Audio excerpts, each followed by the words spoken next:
Olá pessoal, vamos iniciar o capítulo 13 do nosso lar. O nome dele é No Gabinete do Ministro, tá? O André Luiz já estava se sentindo bem melhor. Tinha se passado bastante tempo, ele estava ali na colônia alguns dias, né? André Luiz estava melhor. E com essa melhora espiritual surgiu a vontade de trabalhar. Sentia necessidade de preencher o dia com outros afazeres, então ele já estava bem recuperado.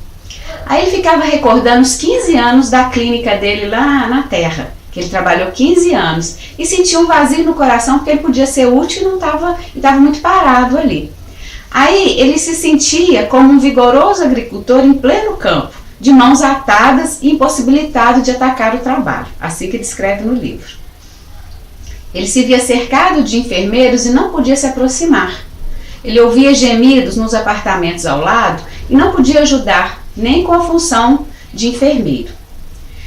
Por quê? Porque ele sentia que os médicos espirituais possuíam técnica diferente da dele. No planeta, o André Luiz sabia seu direito de medicina, ele sabia, tinha o título, fazia a sua atividade, mas ali no nosso lar era muito diferente essa atividade, tá? A medicina começava no coração, exteriorizando-se em amor e cuidado fraternal. Então isso ele sentia que tinha uma diferença, ele se sentia inibido até mesmo de ajudar ali do lado. Qualquer enfermeiro dos mais simples em nosso lar tinha conhecimentos e possibilidades muito superiores àque é da Terra, da medicina da Terra, tá? Aí o André Luiz pediu um conselho para o Lísias, estava com essas ideias e falou assim, como é que né, eu vou fazer? E contou essa aflição dele, esse sentimento de vazio. Aí o Lísias falou assim, pede ajuda para o Clarencio, ele pede um conselho para ele pergunta sempre por você e ele vai fazer tudo de melhor para te ajudar. Aí o André Luiz se sentiu esperançoso e seguiu para o gabinete particular de Clarencio, mas ele só poderia ser atendido no outro dia. Aí ele foi de manhã cedinho para o gabinete do Clarencio e chegando lá, ele chegou lá muito cedo. Ele viu no gabinete, ele ficou até surpreso, que tinha já umas pessoas esperando o Clarencio.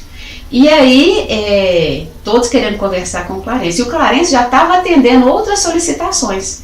O Clarencio já tinha chegado mais cedo ainda do que eles, né? E já estava trabalhando, atendendo os assuntos mais urgentes. E assim que ele acabou de atender, ele foi ouvir as pessoas, tá? Que estavam esperando para ele, solicitantes.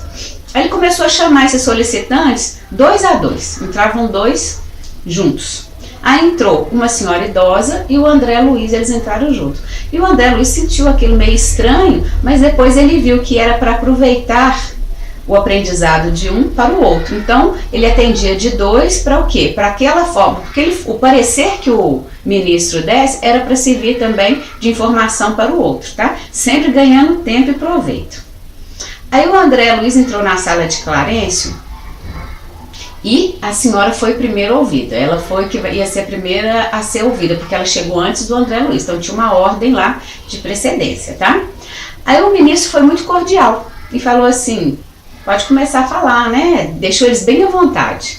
Aí essa senhora idosa começou a falar, nobre Clarencio, venho pedir a favor de meus 2 filhos que estão na terra. Já não tolero tantas saudades e estou informada de que ambos vivem sobre muitos infortúnios na terra. Reconheço que os desígnios do Pai são justos e amorosos.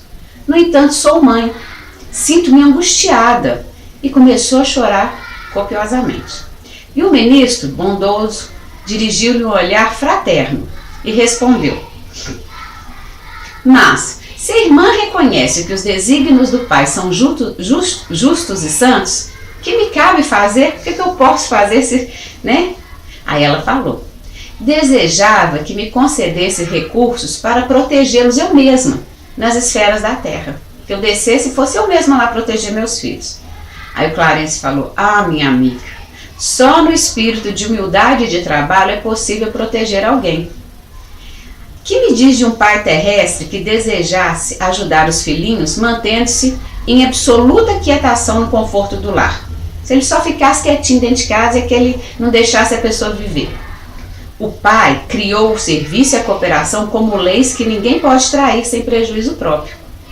Quantos bônus horas em benefício de sua pretensão? Quantos bônus horas você tem? O que é o bônus horas? É o ponto relativo a cada hora de serviço. Aí o Clarence perguntou, quantos bônus horas você tem?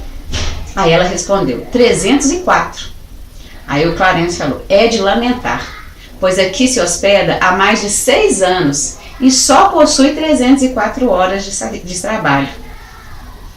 Eu te ajudei desde o início. Logo que você se restabeleceu das lutas sofridas lá na região inferior, eu lhe ofereci uma atividade louvável na turma de vigilância, lá no Ministério da Comunicação. Aí a senhora falou assim, mas aquilo por lá era um serviço muito intolerável, uma luta incessante contra as entidades malfazejas. Não conseguia adaptar, eu não me adaptei bem. Aí o Clarence continuou, certo, aí eu coloquei você entre os irmãos da suportação, lá nas tarefas da regeneração. Aí ela respondeu, pior, aqueles apartamentos andam repletos de pessoas imundas, palavrões, indecências, miséria. Aí o ministro continuou, reconhecendo as suas dificuldades, enviei você a cooperar na enfermagem dos perturbados. Mas ela respondeu, mas quem tolera essas pessoas, senão os próprios santos? Aquela multidão de almas desviadas assombra qualquer pessoa. Aí o Clarence continuou, não pararam os meus esforços. Localizei você nos gabinetes de investigação e pesquisa do Ministério do Esclarecimento. Então, ela já passou por 3 ministérios, vocês viram? Regeneração, comunicação e esclarecimento. E continuou. E você também ficou enfadada com as minhas providências. E logo depois você se recolheu deliberadamente aos campos de repouso. Então ele tentou tudo e ela foi por vontade própria para os campos de repouso. Aí ela disse, lá no Ministério do Esclarecimento eu só encontrei experiências exaustivas, fluidos estranhos e chefes ásperos. Aí a Clarice continuou, pois note, minha amiga, o trabalho e a humildade são as 2 margens do caminho do auxílio. Para ajudarmos alguém, precisamos de irmãos que se façam cooperadores, amigos, protetores e servos nossos. Antes de amparar os que amamos, é preciso estabelecer correntes de simpatia por todos os caminhos que passamos. O servidor que obedece, construindo, conquista os superiores, companheiros interessados no serviço. E nenhum administrador intermediário poderá ser útil aos que ama se não souber servir e obedecer nobremente em todo lugar. Fira-se o coração, experimente-se a dificuldade, mas que saiba cada qual que o serviço útil pertence, acima de tudo, ao doador universal. Aí ele continuou. Que fará na terra você se não aprendeu ainda a suportar coisa alguma aqui? Não duvido da sua dedicação aos filhos, são filhos queridos, mas agora iria comparecer por lá como uma irmã paralítica, uma mãe incapaz de prestar socorro justo. Para que qualquer de nós alcance a alegria de auxiliar os amados, faz necessária a interferência de muitos a quem tenhamos ajudado. Ou seja, se ela tivesse adaptado no serviço ajudado, ela teria esse recurso para ajudar os filhos. E ele continuou, Clarencio, os que não cooperam não recebem cooperação. Isso é da lei eterna. E se a minha irmã nada acumulou de si para dar, é justo que procure a contribuição amorosa dos outros. Ela não tinha nada dela mesma. Mas como receber a colaboração imprescindível se ainda não semeou nem mesmo a simples simpatia?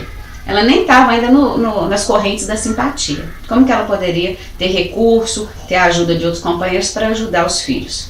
Aí ele falou assim, volte aos campos de repouso, onde se abrigou por vontade, e reflita. Vamos examinar o seu caso e depois a gente vai voltar para o assunto. Sentou-se a mãe inquieta, chorando, copiosamente, e em seguida o ministro fitou o André Luiz, olhou para o André Luiz e falou, aproxime-se, André, e me fale o que você deseja. E aí são as cenas do próximo capítulo, tá, gente? É o capítulo 14. Muito obrigado, qualquer dúvida pode mandar mensagem aí para o Júlio. Um abraço e fique com Deus.